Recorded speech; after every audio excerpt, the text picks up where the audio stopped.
Hello and welcome you crazy people, my name is Jay, and there's been an update in the New World pay-to-win controversy, and that update is basically that they said they're not going to do the level boost at launch, but we're going to talk about that. And also in the video that I did previously where initially this was leaked, I was a little bit soft on the issue, and quite frankly I was wrong. But let's have a look at the controversy and we'll talk about it a bit more as we go. So the reaction, the reaction to this statement was palpable.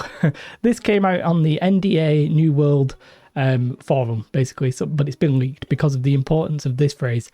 We may sell quality of life items or boosts that will help players improve their time spent leveling up their characters and trade skill experience. And quite frankly, that's a pay-to-win mechanic. So is cosmetics to some extent, but that's a conversation for another day.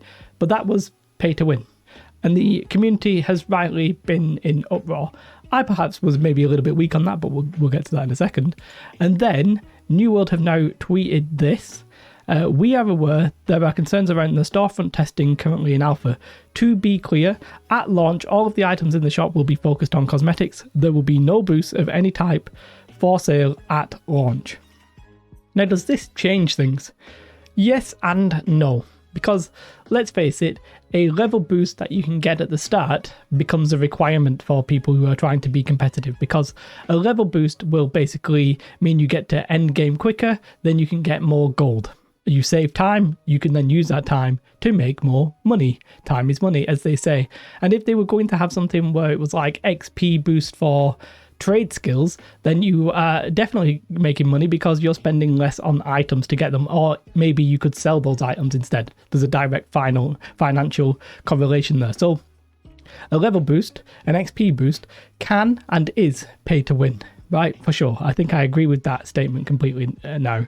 And yeah, so the fact that they're not doing it at launch is interesting because a lot of MMOs do have level boosts and this kind of thing, and typically the community have been not happy about it, but it's a bit more acceptable, and I'm not saying it's good, it's a bit more acceptable if it comes after everybody's already hit max level and other people are just using it as like a catch-up mechanic and they don't want to spend all the time leveling up again.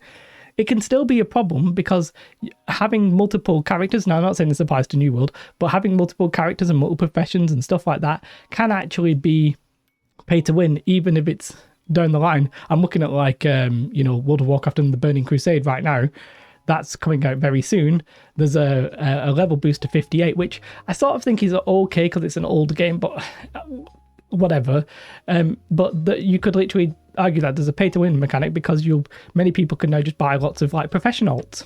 That then gives you more gold in game. So even in an old game, and a very old game, it can still be pay to win. So whilst I think doing this and not having these boosts at launch is it's better than having them at launch, let's face it, right? It's still not the right way that we want games to be, and I think I completely understand that, but it's slightly better. Now in my last video I was a bit like I feel like I'm so eager for a new MMO that I'm a little bit more happy to overlook some of the red flags, and that is possibly the case here because let's face it, at the bottom of issues we have like cosmetics, right? Then you've probably got like level boosts, and then there's actually like buying items and buying power and stuff like that, buying gold, all that kind of stuff.